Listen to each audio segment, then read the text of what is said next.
Olá pessoal, bem-vindos à estreia dessa série chamada Cyberpaz.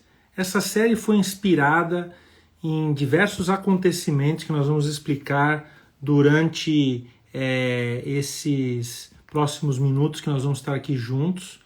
Essa série com várias questões que foram levantadas para mim relacionadas a jogos, a diversas coisas que nossos filhos têm acesso. Então, se você me conhece aqui nesse canal, a gente sempre está falando sobre cibersegurança, sobre tecnologia, sobre coisas desse tipo. E hoje eu tenho uma convidada muito especial que acabou de se juntar a nós, a doutora Paula Meri, delegada da Polícia Federal. Ela vai se apresentar.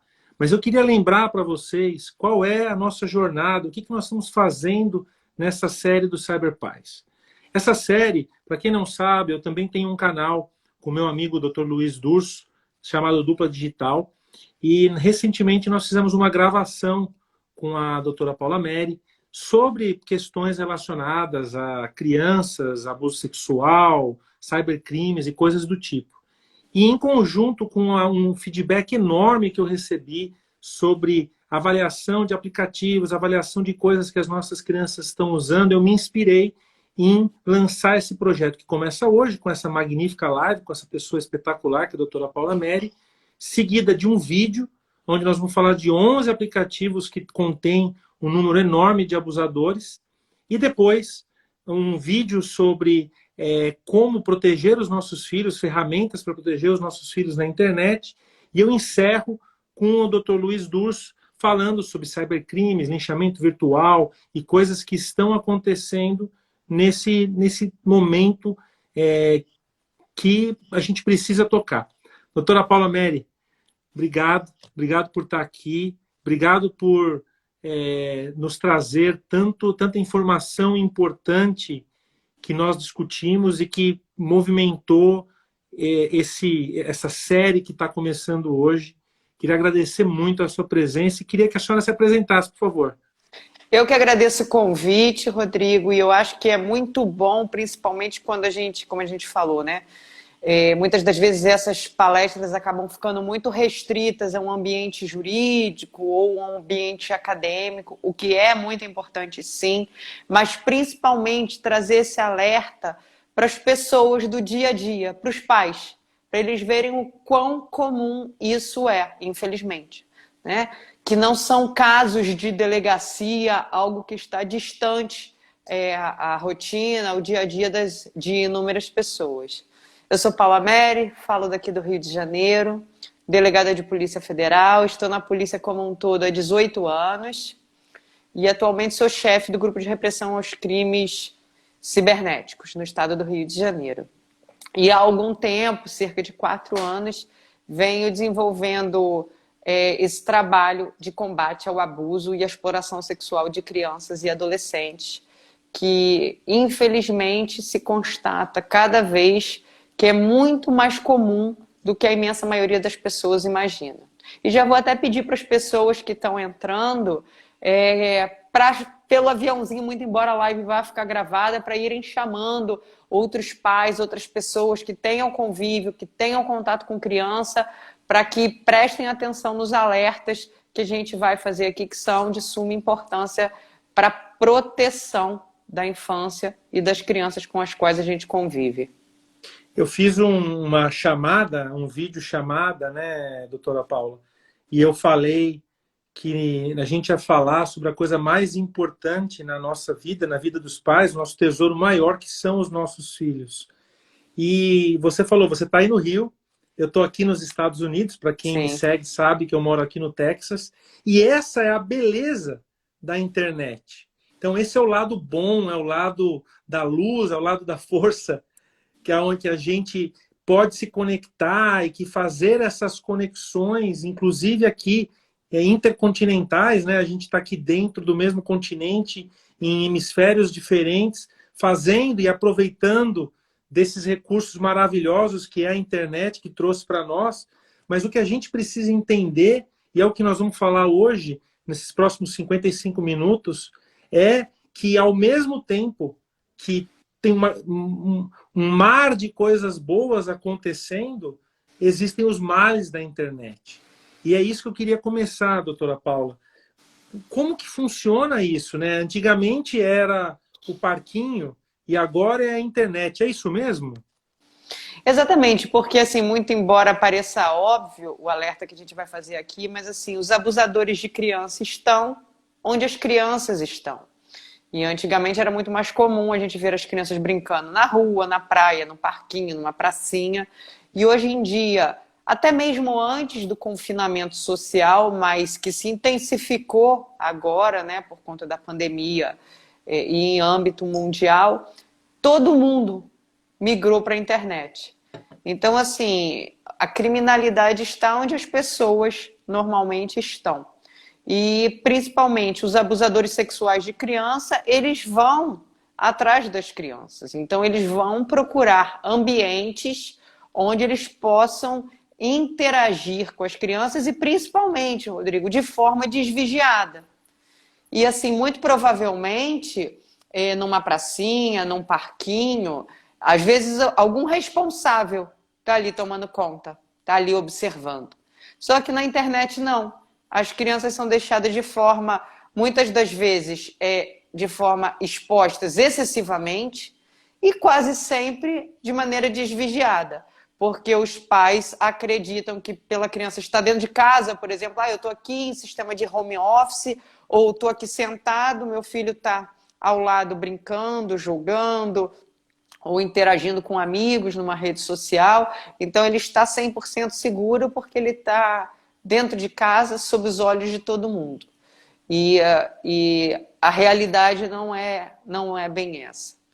A gente constata que muitas das vezes é até mais fácil a prática do crime por meio da internet, porque as pessoas conseguem. Se os adultos são rotineiramente enganados na internet, imagino que não acontece com as crianças. É exatamente isso. Uma das coisas que você falou agora, doutora, que me chocou bastante da outra vez, é porque, por exemplo, a gente não entende que, principalmente os jogos que possuem comunicação, esses são os jogos mais perigosos. Os jogos que têm acesso à câmera, os jogos que as crianças podem se comunicar, é lá que os abusadores estão, é lá que as pessoas estão se fazendo como uma outra criança que está jogando para poder capturar informações e colocar a criança numa situação complicada. Então, amanhã vai ser um vídeo, né, que acho que é importante vocês entenderem, onde eu vou falar sobre 11 aplicativos que contêm predadores. Eu também vou dar dicas sobre onde normalmente existem aplicativos que podem ser instalados, que podem ser perigosos, ou até, por exemplo, dicas como essa que eu acabei de dizer. Existem, a maioria dos aplicativos, jogos hoje, eles permitem que o pai bloqueie a comunicação. E esse é o grande problema, não é, doutora Paula? Porque, na verdade, as pessoas acreditam, como você falou, que o filho está aqui do meu lado, no iPad, jogando, só que, na verdade, ele está se comunicando com um agressor. E não tem como identificar isso, porque ele está se passando por uma pessoa. Eu queria que, se você pudesse falar um pouquinho sobre essa questão do ambiente, ou seja, como é que acontece essa abordagem e quais são as etapas dessa abordagem dentro desse ambiente? Perfeito, Rodrigo. Para que o abuso sexual de crianças, quando eu falo crianças e adolescentes aconteça, é preciso que condições estejam presentes no abusador, na vítima e no ambiente. E esse ambiente, vamos tomar, por exemplo, essa combinação da internet de livre acesso. E quando eu digo livre acesso, por vezes os pais falam, não, mas eu proíbo o meu filho de acessar esse tipo de conteúdo adulto, por exemplo. E imagina que a criança está ali ou assistindo aula da escola, ou, por exemplo, como a gente tem falado aqui, brincando em jogos infantis, ou até mesmo interagindo em redes sociais com amigos ali também do ambiente escolar, do ambiente familiar. Ou seja, que a criança só frequenta ambientes infantis, vamos assim dizer. Só que a gente sabe que o agressor vai justamente atacar nesses locais. Eu até prefiro fazer uma correção, não vou nem falar atacar, porque atacar transmite a sensação de uma agressão, tipo na rua, né? Que a pessoa está passando e alguém vai pular na criança e o abuso vai acontecer dessa forma. E, na verdade, existe um processo, né? O grooming, por exemplo. Existe um planejamento. É bom que se diga que boa parte das vezes é algo arquitetado, é algo pensado, é algo premeditado, algo planejado. Os abusadores, os agressores sexuais, eles escolhem a sua vítima e eles investem nessa vítima. Então ele não vai chegar conversando, tira a blusa, aparece nu na câmera, faça isso ou faça aquilo. Ele começa uma conversa. Então por isso que eu disse que além dessas condições estarem presentes num ambiente, que seria, por exemplo, a internet, num ambiente também, que eu digo, uma família que de alguma forma é permissiva, no sentido de, meu filho está lá na internet, então ele está tranquilo, mas existem condições que devem estar presentes na vítima. Muitos dos agressores, eles afirmam que eles têm preferência por vítimas vulneráveis. E o que são vítimas vulneráveis? Vulnerabilidade não é sinônimo de pobreza. Porque pessoas às vezes acreditam de forma equivocada, meu filho não é vulnerável, ele tem uma família bem estruturada, ele estuda numa boa escola, ele tem todo o aparato em casa, então ele não está vulnerável. Mas por vezes ele vai estar vulnerável de amor, de carinho, de atenção, ou até mesmo, exatamente, ou até mesmo de informação e de conhecimento. E os pais, por acreditarem que o filho está num ambiente infantil, que não vai ter perigo, mas a gente sabe que ele não tem um real controle para você permitir ou autorizar quem participa ou quem não participa. Por exemplo, alguns dos aplicativos ou redes sociais, você tem que assinar um termo de condições de uso ou afirmar uma autodeclaração de que você é maior de idade. Tá, sou maior de idade. Ou não, tá, sou menor de idade. Qualquer um preenche aquilo. Né? Então, por vezes, hoje, o que acontece? O aliciador, ele vai ser uma pessoa extremamente agradável, extremamente atenciosa, carinhosa, educada. Ele vai saber falar o que a vítima precisa ouvir. Porque existe esse processo de sedução. E quando eu falo de sedução, é a sedução visando a confiança da criança. Então ele vai tentar se aproximar para criar esse vínculo de confiança e a partir desse vínculo já estabelecido é que as ameaças, as chantagens, os constrangimentos, as coações, a violência vai começar a acontecer. Então, por exemplo, a criança está brincando num jogo, numa plataforma infantil e o abusador começa a jogar e, como você muito bem falou, tem alguma ferramenta ali que possibilita a conversa entre eles. E aí eles começam a conversar. Não demora muito para essa conversa migrar para outros tipos de aplicativo, como, por exemplo, o WhatsApp ou qualquer outra ferramenta de comunicação. E muitas das vezes os abusadores vão se valer de um perfil falso, ou em relação à idade, em relação à foto. É muito fácil hoje em dia dados pessoais serem capturados. Por exemplo, vamos dizer que essa criança tem algum perfil ou no jogo ou alguma outra plataforma, uma rede social. Esse abusador vai ali e pesquisa, essa criança estuda nessa escola, gosta desse tipo de jogo, frequenta esse clube, tem esses parentes aqui, esse primo torce por esse time de futebol, gosta de assistir esse tipo de filme, desenho, tem um cachorro, enfim. E aí, de posse dessas informações, ele vai, de alguma forma, se aproximar, vai virar um exemplo, uma conversa simples, ingênua com uma criança. Eu adoro um cachorro, sabendo já que a criança tem um cachorro. Aí a criança, que legal, eu também tenho um cachorro. Enfim, e nisso começam as conversas, não raras vezes de uma forma gradativa. Violência, como eu falei, ela não acontece num primeiro contato, ela vai acontecer de forma progressiva, gradativa.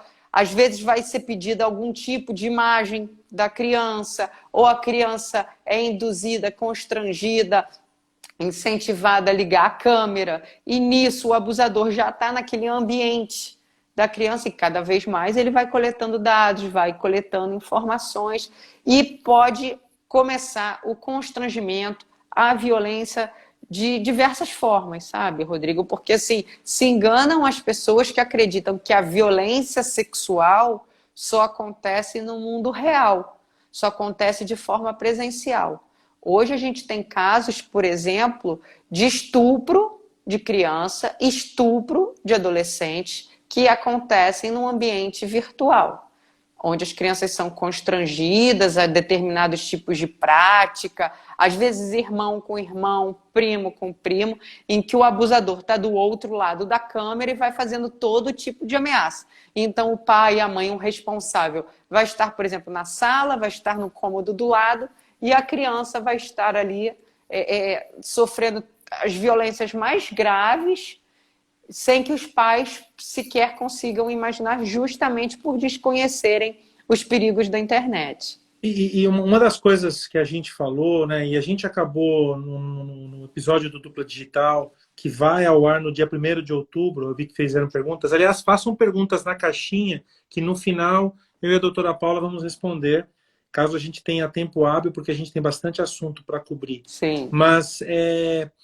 uma das coisas que me chocou foram justamente essas questões, né, que a extensão do negócio. E apesar de que a gente vai instruir sobre aplicativos, sobre maneiras de se proteger, eu acho que a primeira dica, talvez a coisa mais importante que a doutora Paula falou, e o meu papel aqui é trazer essas pérolas para nós, para que a gente guarde elas muito bem, é a questão do afeto, a questão da comunicação, a questão da conexão com os filhos, para não criar o medo da criança de vir falar com você: olha, estou acontecendo uma coisa que eu não estou entendendo. Então esse dominó, ele é um dominó que pode acabar com uma tragédia. Então, assim, é muito importante que a gente se conscientize disso. Então, por favor, pessoal, continue mandando aí os aviãozinhos, porque a gente vai falar de muita coisa ainda importante aqui. Esse é só o começo. Mas eu vou voltar também num ponto que você falou de perfis falsos, né? O que é um perfil falso? Ou seja, é uma criança se passando por uma criança ou é algo até diferente? Pode falar um pouquinho sobre isso, por favor? Claro, normalmente o que a gente tem nessa seara da violência sexual contra crianças e adolescentes é um adulto que ele tem interesse sexual por crianças e que ele se vale de um perfil falso. Então, esse perfil falso, por exemplo, ele pode se valer de ser uma outra criança, pode fingir que já estudou na mesma escola, que já morou no mesmo local. Ele vai tentar, talvez, criar alguma identificação, algum traço de semelhança com essa criança. Então, ele pode não só mentir no que diz respeito à idade, mas também até em relação ao sexo, vamos assim dizer.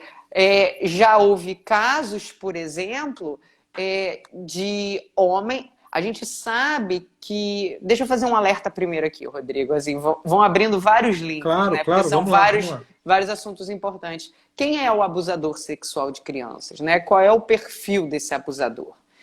Infelizmente, não existe, eu digo infelizmente, porque se houvesse um perfil seria talvez mais fácil, mas assim, infelizmente, não existe um perfil pré-determinado. Não existe uma relação que você fale assim, olha, reuniu essas características, logo é um abusador sexual de crianças. Não é homem, não é mulher, não é cor de pele, não é raça, nada disso. Exatamente. Formação acadêmica. Homens e mulheres abusam, com ou sem formação acadêmica, com ou sem religião, não tem a ver com o poder econômico, financeiro, em ter ou não o conhecimento de ser crime.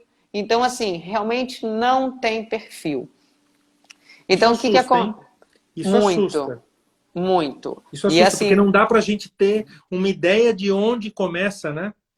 Por isso que a informação, passar o conhecimento para o seu filho, para a criança, para o adolescente, é realmente a melhor e maior arma, porque não adianta, por exemplo, eu vi aqui algum comentário que alguém falou assim, por que não bloqueia então a pessoa, por que não exclui a pessoa? Digamos que você consiga identificar que um perfil X fala com seu filho. Você vai lá, denuncia, bloqueia, informa as autoridades, só que o problema não vai estar resolvido, né? A melhor coisa, a melhor tática, vamos assim dizer, de proteção de quem realmente quer resguardar a segurança, a integridade, a saúde do seu filho, quem realmente é responsável, porque a responsabilidade está nos adultos, não está nas crianças. Então, assim, quem quer realmente preservar seu filho tem que passar informação e conhecimento. Da mesma forma que é passado, por exemplo, ao se atravessar a rua, com tomadas, eletrodomésticos e diversos aparelhos que a gente tem em casa, que são aparelhos, às vezes, que podem apresentar riscos de acidente doméstico, e você ensina a criança a interagir com aqueles objetos, principalmente quando ela é bem pequenininha. Então, assim, tem que passar essa informação. Por quê? Como o Rodrigo vai mostrar depois para vocês, na continuidade da série, não é um único aplicativo. Não é assim, todos os abusadores sexuais estão no jogo X. Não. Pronto, acaba o jogo X, ninguém ia ter mais problema com isso. Mas eles estão em todo e qualquer lugar. Então, assim, por isso, tanto de forma presencial quanto de forma virtual. Então, por isso que é bom que as pessoas primeiro entendam o que é o abuso. Como eu falei, não tem perfil de abusador e quem é a vítima. Porque também, de forma equivocada, muitas das pessoas falam assim, não, mas a vítima é alguém que de alguma forma já está sensualizada ou erotizada, ou é uma menina, um rapaz que se veste assim ou assado, que já tem corpo, já tem tamanho. Não. Abuso sexual de crianças e adolescentes, pode parecer bobo o que eu vou falar, mas tem como vítimas crianças e adolescentes. Ou seja, desde que nasce até completar 18 anos. Então existem casos, aí já não seria o caso óbvio da internet, mas de bebês com fraldas, crianças de tenra idade. Então, assim, toda e qualquer criança pode sim ser vítima, agravada pelaquela característica, Rodrigo, que a gente falou, da questão da vulnerabilidade. Exato. Então os pais têm que constantemente estar atentos ao que os filhos acessam, que tipo de conteúdo, com quem conversa. Saiu daquela plataforma, assim, aproveita, às vezes, eu acho que não é muito interessante ter aquela abordagem tipo de investigação. Me dá aqui o seu telefone, deixa eu ver o que você está fazendo. Exatamente, uma abordagem quase que policial dentro de casa, mas é uma abordagem, deixa eu ver com quem está falando com quem, não vai mais falar com fulano, não vai mais acessar isso. E outro alerta que também fica, não adianta você falar assim, mas na minha casa meu filho não acessa nada. Ou quando acessa comigo do lado. Seu filho vai para a escola, seu filho vai para a casa de um amigo, vai para a casa de algum familiar, né? Não existe computador ou celular só dentro da sua casa. Então, o melhor para isso é que você passe realmente as orientações mais corretas, mais adequadas, sempre de acordo... ensinar a criança a fazer sexo? Não, ninguém está falando isso. É ensinar as crianças a se protegerem com a linguagem adequada de cada criança. Hoje em dia, a gente tem inúmeros vídeos explicativos, educativos, às vezes pode se valer de alguma reportagem, por exemplo, para pegar... aproveita, pega o vídeo que o Rodrigo vai fazer sobre os aplicativos e fala assim, filho, vem assistir comigo para me explicar alguma coisa aqui que eu não entender direito, para poder ter consciência, porque muitas das vezes, mesmo os adolescentes que se julgam ser mais espertos, mais inteligentes, não, eu entendo tudo de internet, eu sei quando alguém está com um perfil falso ou quando não está, eles também são vítimas. Assim, há casos, por exemplo, que você me perguntou, que foi a pergunta inicial, de qual seria o tipo de perfil falso, qual é o perfil fake que pode ser criado. Às vezes, homens, por exemplo, se valem de um perfil de uma adolescente, de uma menina, né, sempre bonita, cheia de atributos físicos, vamos assim dizer, e ela começa a paquerar um menino. E nisso manda uma foto nua, nudes, ou uma foto insinuante. Qual menino que não vai ficar encantado? Qual menino que não vai ficar seduzido? Vamos ser sinceros. Né? E nisso ela começa, abre a câmera, eu quero te ver. Por vezes eles têm algum vídeo já gravado, então ela exibe esse vídeo como se fosse em tempo real. E com isso, Rodrigo, o que também chama ainda mais atenção e é ainda mais perigoso, a gente sabe que o crime virtual ele não tem fronteiras, ele não obedece limites. Então, assim, pode acontecer da vítima estar, por exemplo, no Brasil, no Rio de Janeiro, e o abusador, o agressor sexual, estar em qualquer parte do mundo. E uma vez... Uma das coisas que... assim, uma das coisas que eu queria que você fizesse uma ponte, até dando tempo para você tomar um pouquinho de água também, que é essa questão dessa bola de neve. Fala um pouquinho mais sobre essa bola de neve, né? Porque essa bola de neve, como eu falei há pouco, pode ser fatal. Como é que essa bola de neve acontece? Então, quer dizer, eu mostro a minha foto, agora manda a sua. Como é que isso acontece? Fala um pouquinho para nós. Sim, como eu falei, a violência, ela normalmente ela é progressiva, ela é gradual, ela é gradativa. Ninguém começa uma abordagem, tira a roupa, enfia esse objeto num orifício. Não é assim que essa abordagem começa. Então começa esse processo de aliciamento, esse grooming, vai se criando, por exemplo, uma relação de confiança, de intimidade. O abusador, outro alerta que deve ser feito, existe inteligência no mal. Assim, os abusadores muitas das vezes são muito inteligentes e estrategistas, então eles sabem o momento certo, eles sabem se aquela criança, por exemplo, às vezes brigou com os pais ou não, o pai e a mãe proibiu alguma coisa, enfim.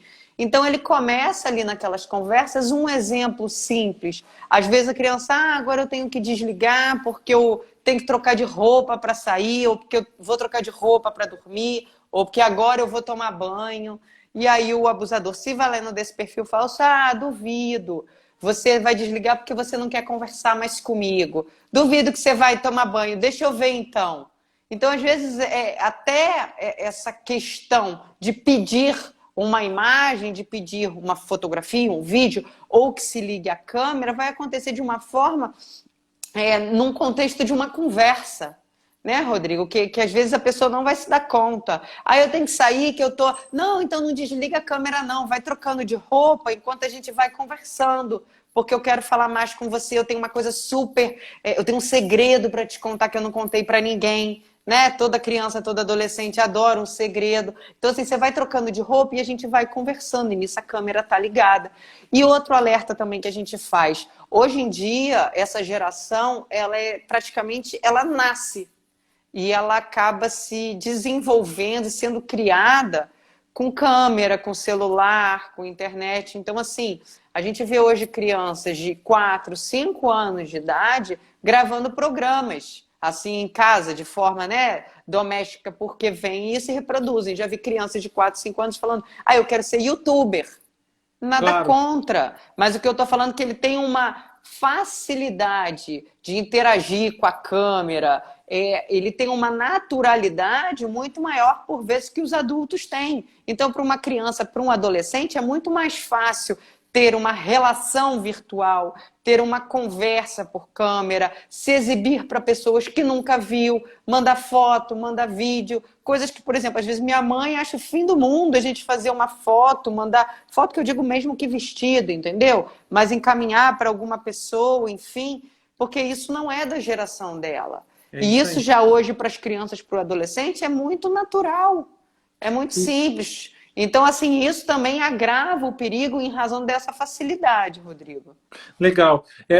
Algumas pessoas falaram aqui sobre denúncia. Nós vamos falar sobre denúncia, é o tópico que nós vamos falar, então segura aí, manda para mais pessoas, façam as perguntas. A gente tem 3 perguntas, nós vamos guardar aqui para o final. Eu acho que é muito importante a gente entender o que a doutora falou, né? Porque é uma progressão. E essa progressão, ela vai cada vez mais... É como se você fosse indo para o fundo do poço, porque você vai se enrolando cada vez mais.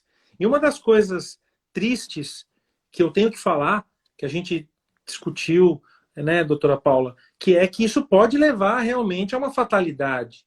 Né? Então, esse é um problema, e é por isso que a gente falou, não adianta falar, me dá o telefone aqui, quem é que você quem é que você está falando, porque isso só vai afastar cada vez mais você da criança e gerar um problema. Então, assim, é importante que todos entendam esse assunto, entendam que a primeira recomendação que a gente tem, independente de amanhã eu dar uma lista para você de aplicativos que tem um problema, cara, é o afeto, é a comunicação com o seu filho. É o único jeito de você parar isso.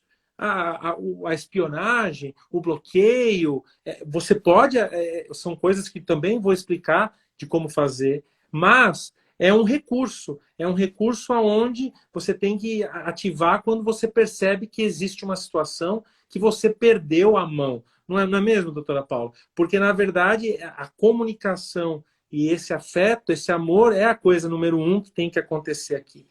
Eu queria falar também, aproveitar, doutora Paula, que toda essa história aqui desse canal do Instagram, ele começou quando eu fiz uns stories sobre o TikTok. Uhum. E eu fui extremamente apedrejado pelos adolescentes, dizendo que eu falei que o TikTok não era seguro, e onde já se viu que eu estava querendo tirar o cantinho deles, e eu já vi várias pessoas aqui que me mandaram mensagem que acabaram tirando o TikTok dos filhos por causa dos meus destaques e por causa das coisas que eu estava falando. Mas o TikTok é um deles. Né? É uma dos aplicativos que a gente vai falar. Aliás, me perguntaram isso várias vezes aí. O vídeo dos aplicativos e o vídeo sobre as ferramentas vai ficar aqui nesse canal, no meu canal do Instagram, rodrigo.s.martinelli. Então, doutora Paula, eu queria falar isso para você. Como que a gente captura? Quais são as pistas que a gente acaba conseguindo capturar das crianças? Sim, e fazendo até um link com o que você falou da progressão da violência. Doutor Luiz, sexta-feira. É, isso que eu tô rindo também. Você tá rindo dele. Doutor Luiz, sexta-feira, eu não tenho nenhum vídeo do TikTok, tá? Depois nós vamos conversar sério. Eu fiquei curiosa agora. Tinha que ser ele, né? Tinha que aparecer aqui. Daquela live séria, bloqueia, doutor Luiz. Enfim, o que acontece? Existe uma gradação da violência, né?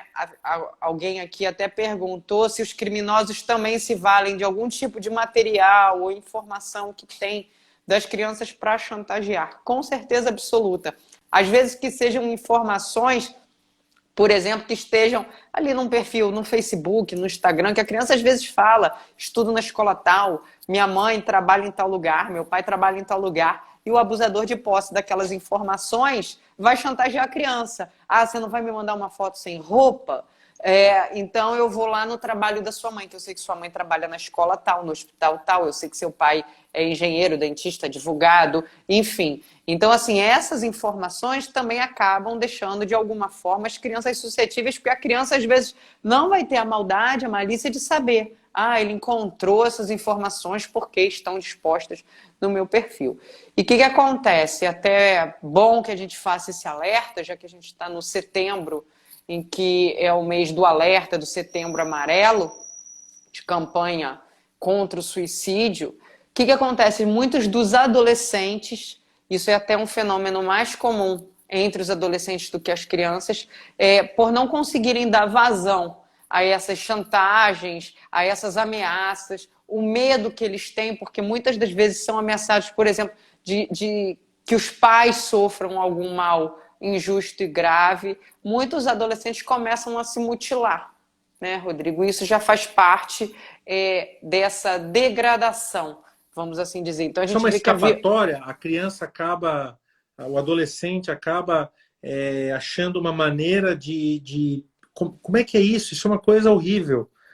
Muitos especialistas dizem que, por vezes, acaba sendo uma forma de fuga, se cria uma outra dor, uma dor secundária, para se escapar daquela dor originária, contra a qual a criança não consegue fazer nada.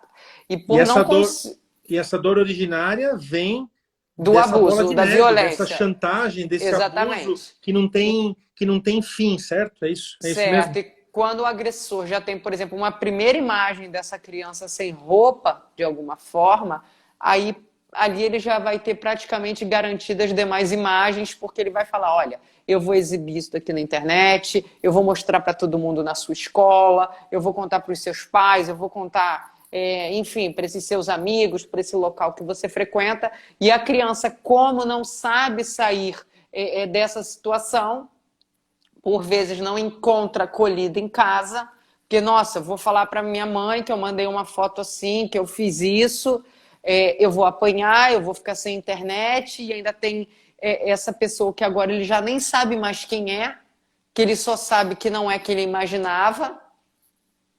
Tem uma psicóloga aqui muito querida, a doutora Fernanda, que falou aqui, ó, eles se cortam e dizem que a dor física é mais fácil de lidar do que a dor emocional. Então, cria-se essa dor secundária. Então, assim, hoje muitas pessoas acham que é comum criança e adolescente ter determinados distúrbios, né? Distúrbio de sono, de alimentação, queda no rendimento escolar, ou tá se mutilando e as pessoas, é normal, tá na adolescência. Não, não é normal. Seu filho está sinalizando que está passando por um problema grave. Seu filho está pedindo atenção. Mesmo que a pessoa, num primeiro momento, não desconfie da gravidade do problema que está acontecendo, mas é um sinal de alerta. Criança, por exemplo, nasceu para brincar, para se divertir. A partir do momento que uma criança começa a ter, por exemplo, insônia, ansiedade ou diversos outros distúrbios, problemas, doenças, é um tipo de alerta, Rodrigo, e grave. Entendeu? Ou a criança era super comunicativa, expansiva, adorava assistir a determinada matéria na escola, ou ir na aula de natação, de balé, de qualquer outra coisa, ou adorava ir na casa do tio fulano. De repente a criança começa a criar aversão àquele tipo de atividade que ela gostava. Ou a criança, por exemplo, tinha um determinado comportamento ali com o celular, aí o pai, a mãe, o responsável, toda vez que chega perto, a criança esconde o celular. Algo de diferente está acontecendo, algo de errado está acontecendo. Aí você começa a ver, por exemplo, que começa a trocar dia pela noite, começa a ficar altas madrugadas no computador, entendeu? Está conversando com quem? Está fazendo o quê? Então, assim, a gente vê que os pais, eles parecem que perderam o interesse em cuidar dos filhos por acreditarem que eles estão ali sob os olhos e cuidados. Mas, na verdade, é uma comparação que a gente faz. Você deixaria uma criança de 5, 7 anos sozinha na rua? Não deixaria. E por que você deixa sozinho na internet? Qual é a diferença? Às vezes tem mães, pais, mães que procuram a gente falando assim, porque um abusador, um agressor sexual veio falar com meu filho que tem 7 anos e tem perfil no Instagram. O que uma criança de 7 anos tem que ter perfil aqui, uma criança de 7 anos tem perfil no Instagram, gente? Entendeu? Então, assim, não é dizer que a criança tem que ser banida do mundo virtual, que não tem que ter contato, mas tem que ter contato de acordo com a idade que ela possa compreender e se defender. E uma coisa que também muito perguntam, Rodrigo, com relação... As pessoas gostam muito de número, de estatística. Então, por vezes, assim, a gente é muito questionado assim, mas qual o número de crianças que são abusadas? Qual o número de crianças que são realmente... Pois você, desculpa te interromper. Eu quero fazer só uma ponte, porque outro dia eu fui falar sobre uma PL 2630, que é a lei das fake news, que tem várias contradições e tudo mais. Então, assim, não quero entrar aqui em coisas políticas, mas tem uma parte da lei que é justamente a questão de se identificar na internet, né? Então, assim, isso é uma coisa que eu queria inserir aqui nessa parte, porque, assim, a gente precisa se identificar na internet. Os perfis falsos, a gente está dando a chance. E aí eu falei sobre isso numa live aí, falei sobre a necessidade de proteger as nossas crianças. E aí me falaram, não, mas isso não acontece muito. Doutora Paula Meri, quanto acontece? Fala os números para nós. Muito. Não, mas assim, em relação a número, eu não vou nem te responder diretamente, porque eu vou falar exatamente o oposto, Rodrigo. O que acontece? Muitas das pessoas querem saber números, né? qual o índice, qual a estatística. E aí eu vou dizer de uma forma bem assim, assustadora, talvez. Se eu dissesse que uma única criança no mundo foi abusada sexualmente e que essa única criança que foi abusada é o seu filho que está agora assistindo, você ia achar esse número alto ou esse número baixo? Então, eu acho que para algumas situações na vida da gente, não são os números que retratam a realidade. Eu sei da importância deles, eu trabalho com números, mas eu acho que principalmente no momento desse, em que a gente tem que fazer um alerta, em que a gente tem que trazer conscientização da realidade. Né? A gente não está falando de casos isolados que aconteceram uma vez, não. São casos reais que acontecem diariamente dentro de todas as casas. Então, assim, não adianta eu trazer números, porque por vezes as pessoas vão criar uma falsa sensação de segurança em relação a esses números. E é essa falsa sensação de segurança que torna as crianças ainda mais vulneráveis. Por exemplo, quando os adultos imaginam de forma completamente equivocada, eu sei identificar um abusador. Sabe com base em quê? Se abusador não tem cara. Se tivesse, nenhuma criança seria abusada, né? Porque as pessoas, por imaginarem os tipos de violência que são praticados, fazem uma associação. Quem pratica um tipo de violência dessa natureza deve ter uma aparência física assim e deve agir no meio social dessa maneira. E assim, pasmem, porque muitas das vezes são pessoas que têm justamente habilidades com crianças. São pessoas que vão procurar estar presentes ali no meio de crianças. Então, assim, como a gente falou, não tem profissão e, por vezes, se a profissão diretamente não estiver relacionada com criança, o abusador vai encontrar uma forma de ter uma outra atividade em que possibilite ele a ter esse fácil acesso. Quantas vezes a gente vê pessoas que dão aula de graça para crianças de um instrumento, de um esporte, de qualquer outra atividade? Estou falando que todo mundo que faz atividade assim, sem finalidade lucrativa tem interesse sexual? Claro que não. Mas que eu estou falando que eles vão encontrar meios, formas, ferramentas de se aproximarem das crianças. Então, por isso é que as pessoas têm que ter consciência. Se a gente também evita muito, né, Rodrigo? Não vamos falar, não vamos chocar o que acontece, vamos falar de uma forma polida demais, as pessoas se desconectam e acham que não acontece na gravidade do que é. Então, assim, não raras vezes a gente ouve histórias, relatos, pesquisas de diversas partes do mundo, de crianças com todas as idades, que perderam a virgindade, que foram agredidas sexualmente pela internet, através de uma câmera, por exemplo. E num caso desses, muitas das vezes não vai ter uma marca física ali num primeiro momento, de uma agressão.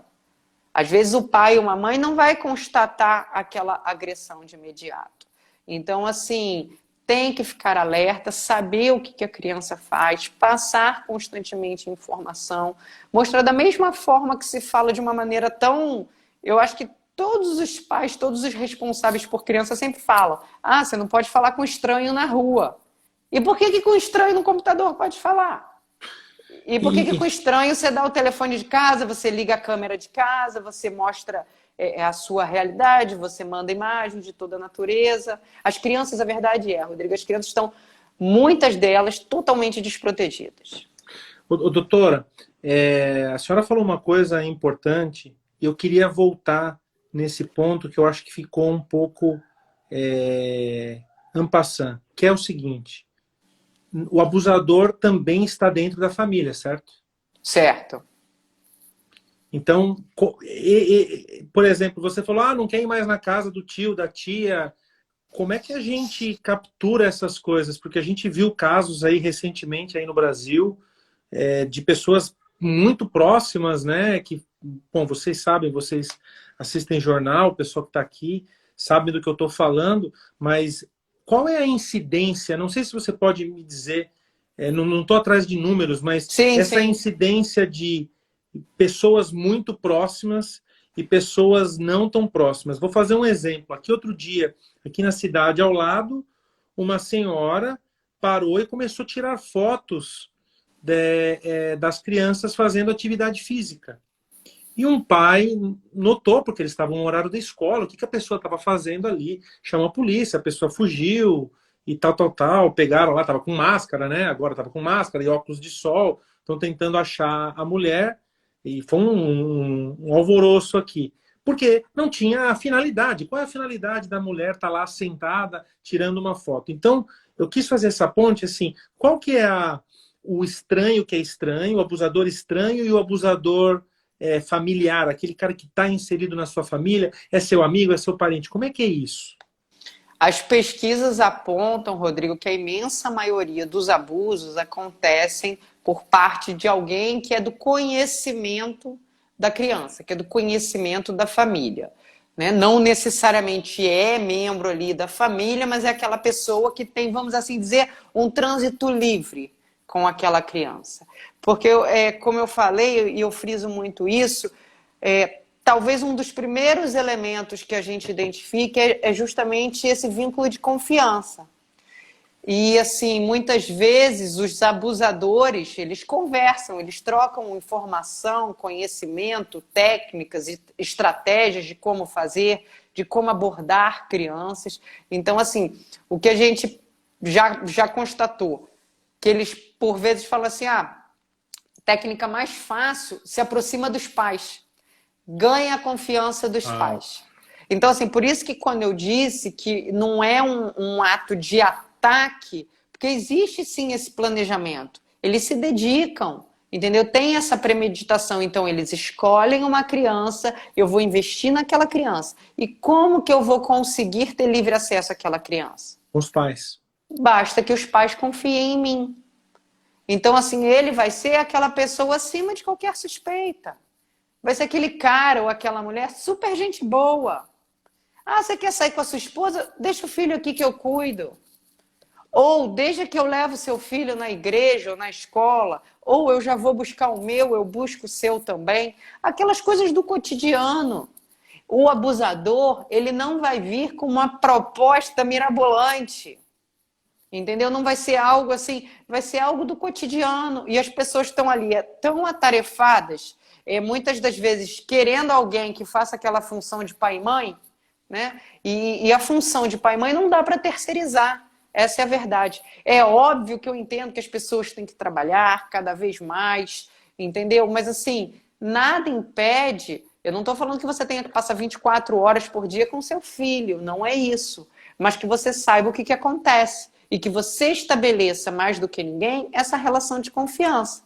Que seu filho chegue em casa e você consiga perceber que algo de diferente aconteceu. Uma coisa é um fato isolado. Hoje o fulano está triste porque brigou na escola, aconteceu isso ou aquilo. Isso é normal. Agora, quando você começa a ver uma criança assim, ela muda o padrão. Sabe, Rodrigo? Se você for perguntar quais são os sinais, não existe também uma relação assim, ticou esses cinco itens, logo a criança está sendo abusada. Não tem isso. Então, o que acontece? A criança muda de comportamento. Então, assim, como é que a criança era?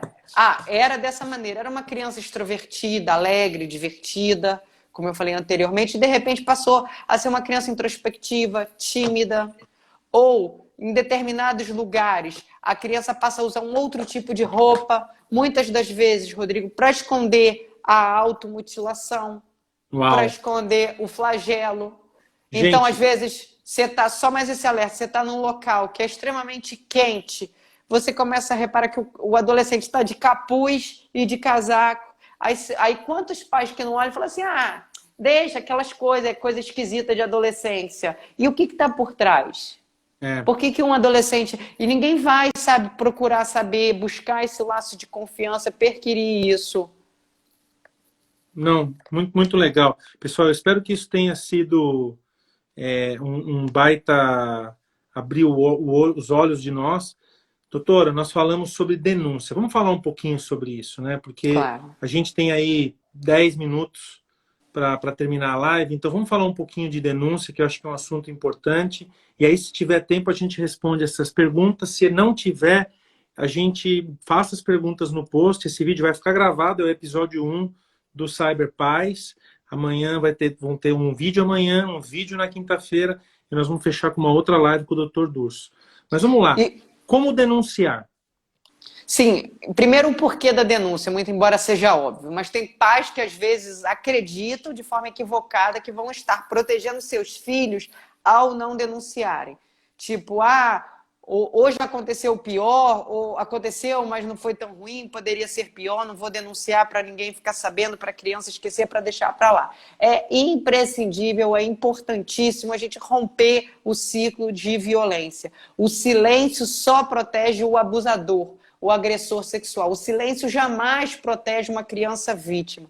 Então é necessário romper esse ciclo de violência, identificar os abusadores que têm que ser responsabilizados criminalmente pelos atos praticados e principalmente resgatar essas vítimas. E na medida em que os pais denunciam, eles rompem esse ciclo de violência e eles evitam que outras crianças sejam abusadas.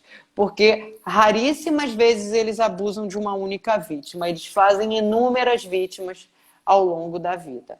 Então, assim, existem diversos canais. Na dúvida, eu não sei se eu tenho que comunicar a Polícia Civil, a Polícia Federal, o Conselho Tutelar, o Ministério Público.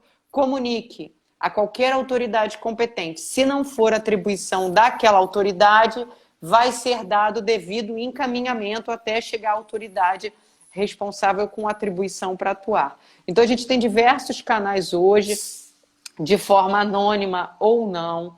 Tem o Disque 100, que é um número de telefone que você pode ligar de qualquer parte e fazer comunicação, mas diga-se, tem que registrar o maior número de informações, não dá para ser uma denúncia, uma notícia vazia. Como assim? Por vezes a gente recebe, porque o morador do apartamento X abusa da filha porque todo dia às 7 horas da noite a criança chora. Então, assim, fica algo que não vai ser apurado, mas você tem que tentar trazer o máximo de informações possíveis, até, por exemplo, de qualificar a pessoa. Você não sabe o nome, mas sabe o endereço, sabe um apelido, sabe o local onde trabalha, estuda, enfim. A gente tem diversos sites, links, tanto da Polícia Federal, quanto da Polícia Civil, do Ministério Público, ouvidorias, Conselho Tutelar.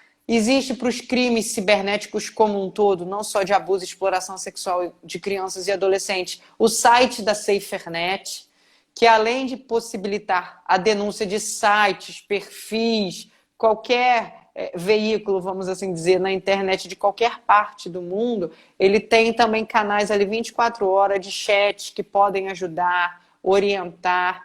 Então, assim, tem que procurar. E hoje tem o Disque Denúncia também, contas de e-mail. Então, assim, são várias as formas existentes, Rodrigo. Eu queria dar um alerta, né, doutora? Porque, por exemplo, para quem não sabe, aqui no Instagram, aquele meu nome ali, rodrigo.s.martinelli, aquilo é configurável. Eu consigo mudar aquilo. Eu consigo mudar o nome que aparece. Então, assim, quando você for denunciar, preste atenção para pegar o endereço completo. Se você está no computador, pega o endereço da internet daquele perfil, porque aí a gente consegue, através da tecnologia, identificar, porque existem coisas que são passíveis de mudança e óbvio que quando o abusador perceber que vai haver algum problema ali, ele vai mudar, porque na verdade a criança vai desaparecer ou alguma coisa vai acontecer e ele vai querer mudar o canal dele. Então, assim, é importantíssimo que quando a gente tire print das coisas, a gente preserve os endereços, tá? Eu acho que é importante, aqui do lado da tecnologia, ajudar vocês a entender o que tirar, o que tipo de informação você consegue pegar. E, obviamente, deixar o equipamento ligado. A gente até falou isso nesse último vídeo do Dupla Digital com o perito, o Ismael.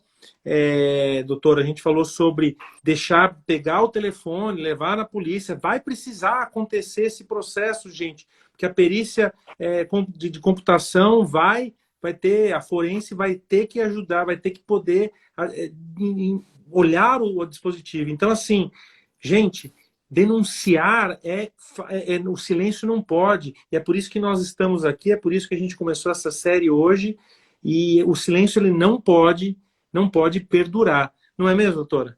E um complemento, além do que o Rodrigo falou, de você ter que pegar o endereço correto daquele perfil, que acontece? Você não pode nunca, de jeito nenhum, muitas das pessoas, às vezes cheia de boa intenção, recebe um vídeo de uma criança sendo abusada. E cheia de boa intenção, ajude a compartilhar, vamos divulgar até chegar às autoridades, até identificar o abusador. Outro dia, vi circulando comentários em redes sociais, porque a gente encaminhou o vídeo para, vamos assim dizer, pessoas famosas, para blogueiros, para não sei o quê, internautas. Não é a forma correta de fazer. Recebeu um vídeo, tomou conhecimento, tem que encaminhar para a autoridade competente para apurar aquilo. Postar no Instagram é crime, mesmo que seja para identificar, porque vai ser a publicação de um vídeo de abuso sexual infantil. Então tem que pegar aquela imagem, aquele vídeo, aquele arquivo, entrar em contato com a autoridade competente que vai te orientar qual a melhor forma de você transmitir aquele conteúdo para poder realmente ser realizada a investigação, e não publiquem de forma alguma. Dica importantíssima: recebeu qualquer coisa relacionada à pedofilia, abuso, apague ou passe para a autoridade. Não repassem, não postem, porque você pode acabar tendo problema. Doutora, vamos lá, nós estamos aqui nos últimos minutos. Doutora Paula, fale sobre essa exposição exagerada de crianças nas redes pelos próprios pais. Essa é a pergunta aí. Quero dar um beijo, um abraço especial, que é do Movimento Infância Livre de Abusos, que a fundadora é a Vanessa Lima, extremamente atuante na área. E outro dia a gente estava conversando, porque muitas das vezes quem expõe as crianças são os próprios pais. Primeiro naquela questão que a gente falou, né, Rodrigo? Não só permitindo que uma criança de 7, 8 anos tenha um perfil, por mais que fale assim, mas é monitorado pelo papai e pela mamãe, a criança está ali exposta. E muitos dos pais, às vezes, acabam exibindo foto das crianças em inúmeros contextos, com roupa de banho, sem roupa, de uma forma exagerada, e isso, muitas das vezes, vai acabar formando um acervo para o abusador, porque os abusadores, a gente vai ter que fazer outra live para falar disso, os abusadores, eles não têm também um interesse só em uma única, exclusiva imagem de criança. Então tem abusador que gosta de criança com uniforme de escola, que gosta de criança com trajes de banho, que gosta de criança num ambiente familiar. Então, assim, tem abusadores que são colecionadores de arquivo. Aliás, então, foi recentemente aí pego com a maior coleção da Deep Web, né, aí no Brasil. Exatamente. Então, assim, eles vão colecionando essas imagens que eles adquirem, que eles conseguem não só nesse ambiente deles, de predadores, de agressores sexuais, mas também nos ambientes, às vezes, que as pessoas estão postando ali de cenas exageradas, né? Porque hoje em dia parece que todo mundo tem essa sede de alguma forma ali de se exibir. Quantos pais estão usando, vamos falar do TikTok, de outros aplicativos, estão usando e expondo seus filhos, o que acaba tornando eles, na verdade, vulneráveis. Muito bom. Doutora, nós estamos aqui no 2-minute warning. Então, nós vamos fazer 2 minutos. Tá. E quando você postar, Rodrigo, o vídeo, a gente também abre para as pessoas fazerem perguntas, porque não deu tempo a gente responde lá. E a gente se compromete a voltar lá e responder. A gente responde lá. Doutora Paula, eu queria agradecer muito, muito, muito a sua presença e por você estar trabalhando à frente na organização e combatendo isso. Agradecer por ter me chocado e por a gente ter se dedicado esse tempo hoje e a dedicação que a gente vai ter também nos próximos episódios.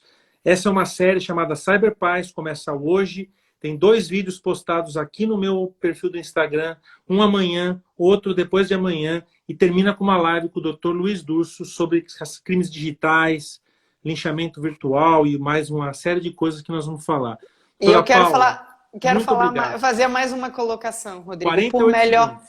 Por melhor que seja o trabalho que nós façamos, em regra, ele é de repressão. Então, o melhor trabalho que pode ser feito é por você, pai, mãe, responsável por uma criança, de prevenção. A melhor coisa que pode acontecer é uma criança não ser abusada sexualmente. Prestem atenção no seu filho e denunciem. Doutora Paula, muitíssimo obrigado. Que prazer enorme. Um monte de gente passou aqui. Muito obrigado. Espero que vocês tenham ficado chocados como eu fiquei da primeira vez e agora um pouco mais. E vamos fazer a diferença, vamos denunciar. Doutora Paula, obrigado. Um abraço a todos. Tchau.